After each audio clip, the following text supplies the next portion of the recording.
Arnaud, enchanté. Caroline. Enchanté. De même. Donc alors vous suivez la série de près? Oui, Ouais. beaucoup. Je l'ai connue un peu tardivement, mais depuis... Depuis quelle saison? J'ai regardé mon premier épisode. La fin de la saison 3 était déjà diffusée en fait. J'ai vu le dernier épisode en replay grâce à mon oncle et ma tante. Et j'ai tout de suite accroché, donc dans la foulée, je me suis tout refait. D'accord. Et depuis, je suis ça assidûment. Je suis devenue, comme qui dirait, accro. D'accord.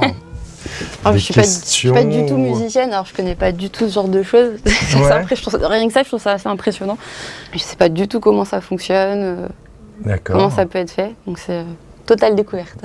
Ok. Là, c'est ce qu'on fournit en fait au mixage. Marqué, il y a des percussions de l'orchestre, les harmonies, tout ce qui fait les mélodies, etc. Après, au studio, toutes ces pistes-là sont livrées de manière à permettre à l'ingénieur du son de pouvoir, vu qu'il y a des dialogues, des bruitages qui sont rajoutés, des effets spéciaux, ça s'appelle du sound design, des trucs un petit peu partout.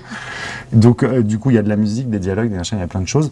Donc, si à un moment donné, ils se rendent compte que les percussions que j'ai fournies sont soit trop fortes, soit finalement pas forcément utiles, machin, ils ont la possibilité de retirer, Et après, si vous voulez, vous pouvez ouvrir les... Nous, là, par exemple, on peut avoir que l'orchestre, évidemment. Voilà, on peut faire comme ça, c'est un peu plus rigolo. Là, par exemple, ce sont que les pistes d'orchestre. Et si vous voulez, vous pouvez voir ce que ça donne en montant telle ou telle piste. Voilà. En fait, ça baisse le volume, en fait, tout simplement. Là, ça active ou ça désactive la piste. Ça fait quelque chose. On se donne... comme ça.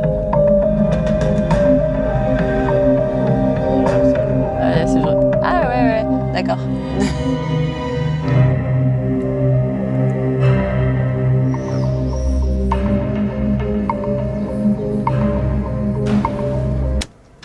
En moyenne, ça prend combien de temps à peu près pour composer une musique pour un épisode? À peu près 15 jours. Moi, je reçois un épisode où il y a déjà une sorte de montage musical sur la base du catalogue.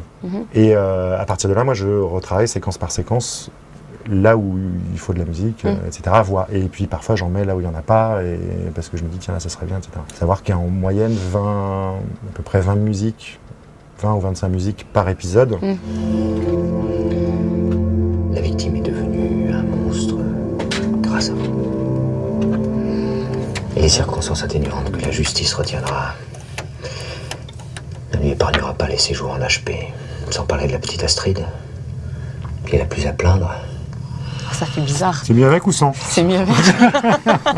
Ça fait bizarre sans musique. Alors faites-moi grâce de votre soudaine humanité. Docteur. C'est mieux. Ah bah oui, on prend l'habitude.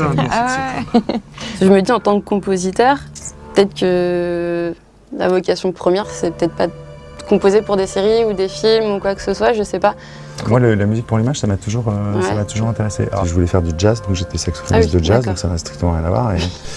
Et là, pour le coup, ça n'a rien à voir. Mais très vite, je me suis dit que j'avais envie de faire Moi, c'était même pas tant de la musique de série. Enfin, si, il y avait des musiques de films, des choses comme ça, mais au départ, je me disais, bah tiens, je pourrais essayer de faire des musiques de pub. Donc en fait, j'ai commencé vraiment par faire des musiques de pub et des musiques pour de l'habillage. L'habillage télé, en fait, donc sur des chaînes enfants et autres. Et puis voilà, et puis petit à petit, les formats sont devenus de plus en plus longs. Et le secteur de la musique à l'image et de la musique de film, quelque chose qui me correspond qui me correspond très bien.